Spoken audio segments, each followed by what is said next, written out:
3장. 마누라, 주무시오. 이철호는 사랑에서 들어와 안방문을 열고 경희와 김부인자는 모기장 속으로 들어선다. 김부인은 깜짝 놀라 일어나 앉는다. 왜 그러셔요? 어디가 편치 않으셔요? 아니, 공연히 잠이 아니 와서. 왜요? 이때에 마루 벽에 걸린 자명종은 한 번을 땡 친다.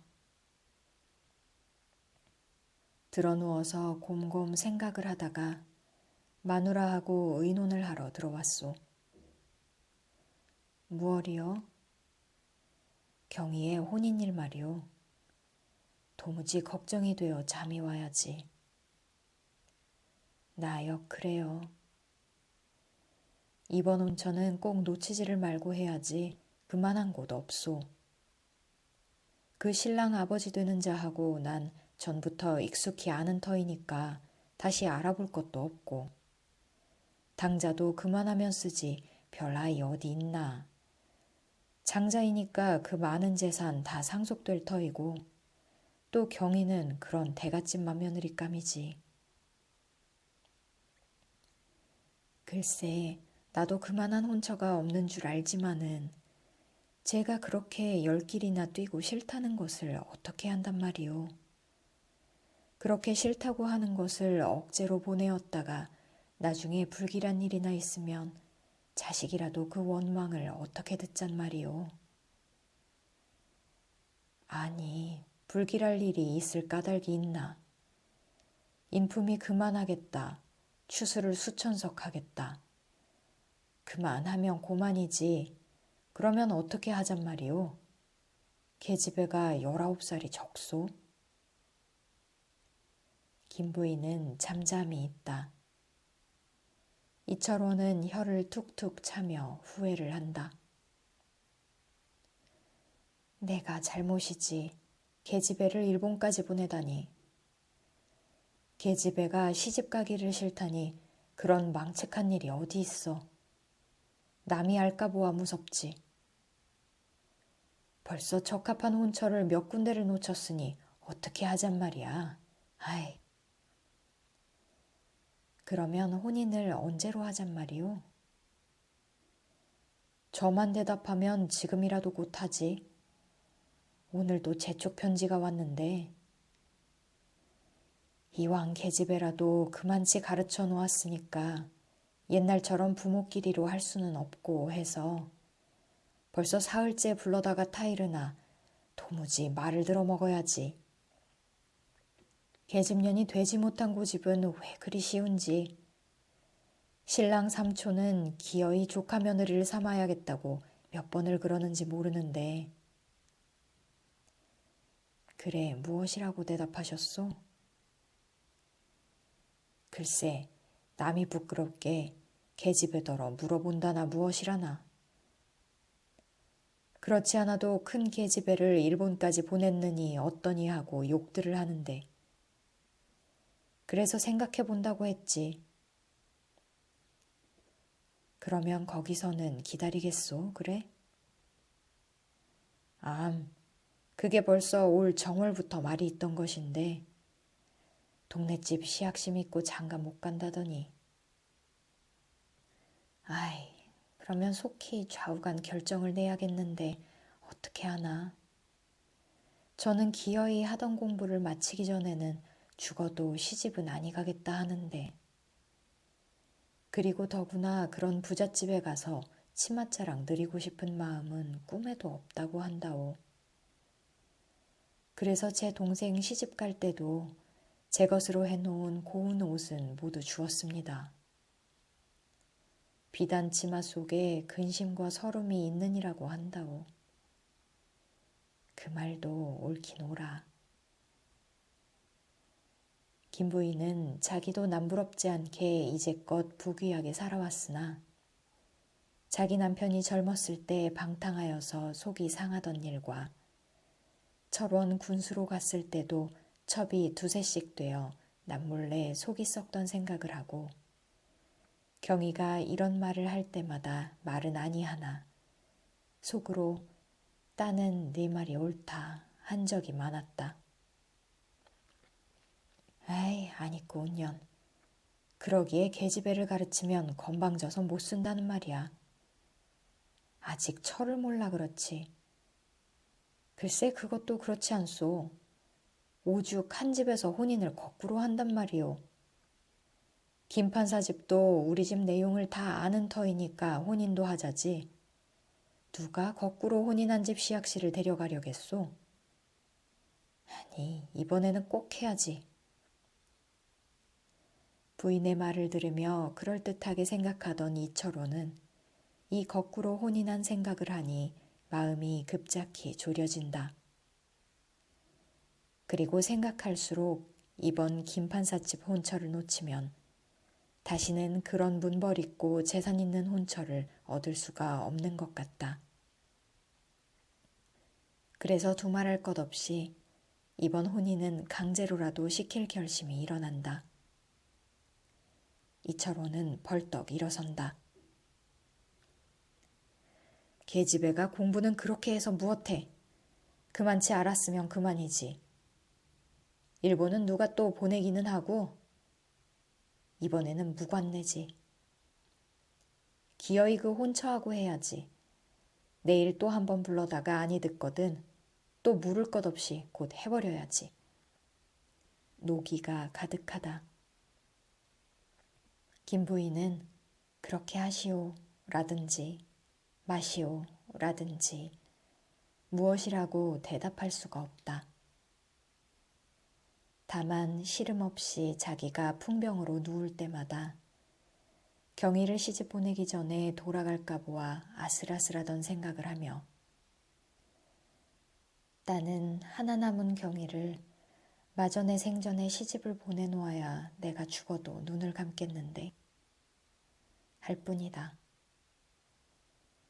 이철호는 일어서다가 다시 앉으며 나직한 소리로 묻는다. 그런데 일본 보내서 버리지는 않은 모양이요? 아니요. 그전보다 더 부지런해졌어요. 아침이면 제일 먼저 일어납니다. 그래서 마루 걸레질이며 마당이며 멀겋게 치워놓죠. 그뿐인가요? 떡하면 떡방아 다 찢도록 채질해주지. 그러게 시월이는 좋아서 죽겠다지요. 김부인은 과연 경희의 날마다 일하는 것을 볼 때마다 큰 안심을 점점 찾았다.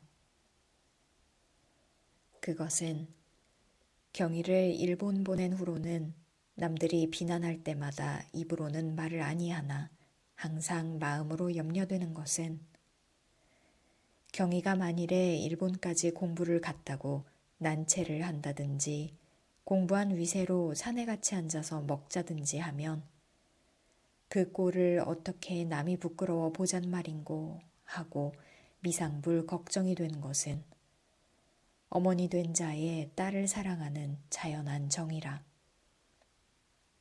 경희가 일본서 오던 그 이튿날부터 앞치마를 차고 부엌으로 들어갈 때 오래간만에 쉬러 온 딸이라 말리기는 하였으나 속으로는 큰 숨을 쉴 만치 안심을 얻은 것이다.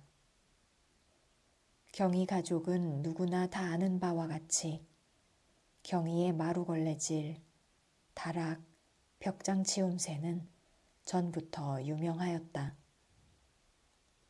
그래서 경희가 서울 학교에 있을 때 1년에 3번씩 휴가에 오면 의례히 다락 벽장이 속속까지 목욕을 하게 되었다. 또 김부인의 마음에도 경희가 치우지 않으면 안이 맞도록 되었다. 그래서 다락이 지저분하다든지 벽장이 어수선하게 되면 벌써 경희가 올 날이 며칠 안이 남은 것을 안다. 그리고 경희가 집에 온 그 이튿날은 경희를 보러 오는 사촌 형님들이며 할머니, 큰어머니는 한 번씩 열어보고 다락벽장이 분을 발랐구나 하시고 깨끗하기도 하다 하시며 칭찬을 하시었다. 이것이 경희가 집에 가는 그 전날 밤부터 기뻐하는 것이고 경희가 집에 온 제1의 표적이었다. 김 부인은 이번에 경희가 일본서 오면 연년 3번씩 목욕을 시켜주던 다락벽장도 치워주지 아니할 줄만 알았다. 그러나 경희는 여전히 집에 도착하면서 부모님에게 인사 여쭙고는 첫 번으로 다락벽장을 열었다. 그리고 그 이튿날 종이를 치웠다. 그런데 이번 경희의 소재 방법은 전과는 전혀 다르다. 전의 경희의 소재 방법은 기계적이었다. 동쪽에 놓았던 잭이며 서쪽 벽에 걸린 표주박을 쓸고 문질러서는 그 놓았던 자리에 그대로 놓을 줄만 알았다. 그래서 있던 거미줄만 엎고 쌓였던 먼지만 털면 이것이 소재인 줄만 알았다. 그러나 이번 소재법은 다르다. 건조적이고 응용적이다. 가정학에서 배운 질서, 위생학에서 배운 정리, 또 도화 시간에 배운 색과 색의 조화, 음악 시간에 배운 장단의 음률을 이용하여 지금까지의 위치를 전혀 뜯어고치게 된다. 자기를 도기 옆에다도 놓아보고 칠첩반상을 칠기에도 담아본다. 주발 밑에는 주발보다 큰 사발을 받쳐도 본다. 흰 은쟁반 위로 노르스름한 전골방아치도 늘어놓아 본다. 큰 항아리 다음에는 병을 놓는다. 그리고 전에는 컴컴한 다락 속에서 먼지 냄새에 눈살도 찌푸렸을 뿐 아니라 종일 땀을 흘리고 소재하는 것은 가족에게들을 칭찬의 보수를 받으려 함이었다. 그러나 이번에는 이것도 다르다.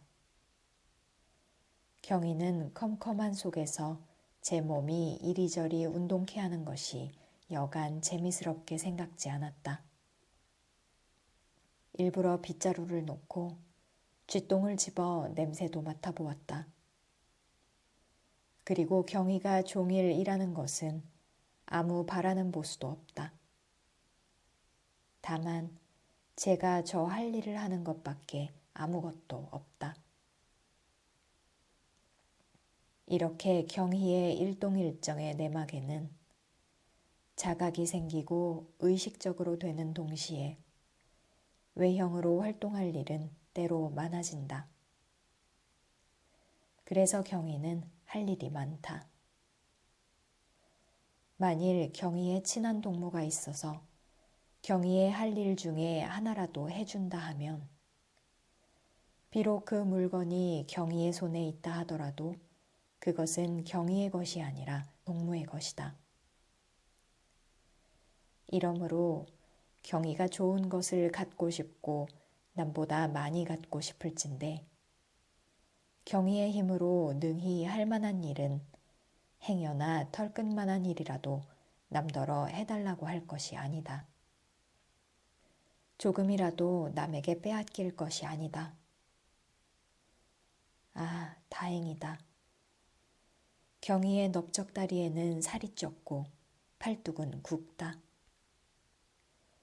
경희는 살이 다 빠져서 걸을 수가 없을 때까지, 팔뚝에 힘이 없어 늘어질 때까지 할 일이 무한이다. 경희가 가질 물건도 무수하다.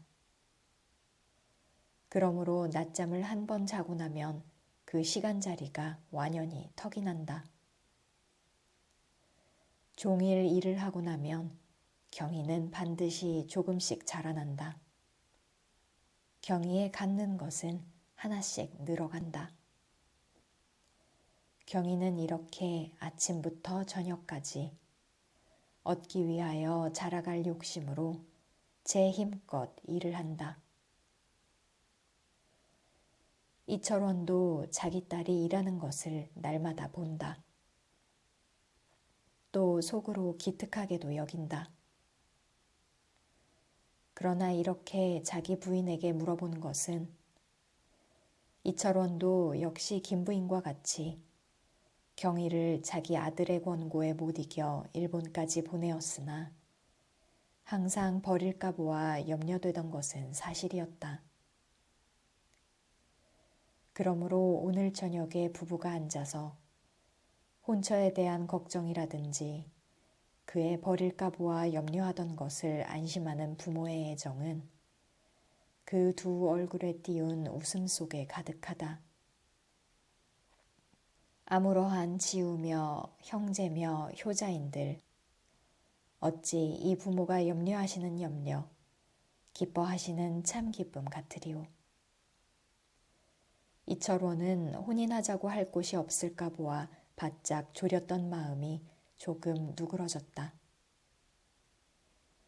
그러나 마루로 내려서며 마른 기침을 한 번 하며 내일은 세상 없어도 하여야지 하는 결심의 말은 누구의 명령을 가지고라도 능히 깨뜨릴 수 없을 것 같이 보인다. 새벽닭이 새날을 고한다. 까맣던 밤이 백색으로 활짝 열린다. 동창의 장지 한 편이 차차 밝아오며 모기장 한 끝으로부터 점점 연두색을 물들인다. 곤히 자던 경희의 눈은 뜨였다. 경희는 또 오늘 종일의 제의를 시작할 기쁨에 취하여 벌떡 일어나서 방을 나선다.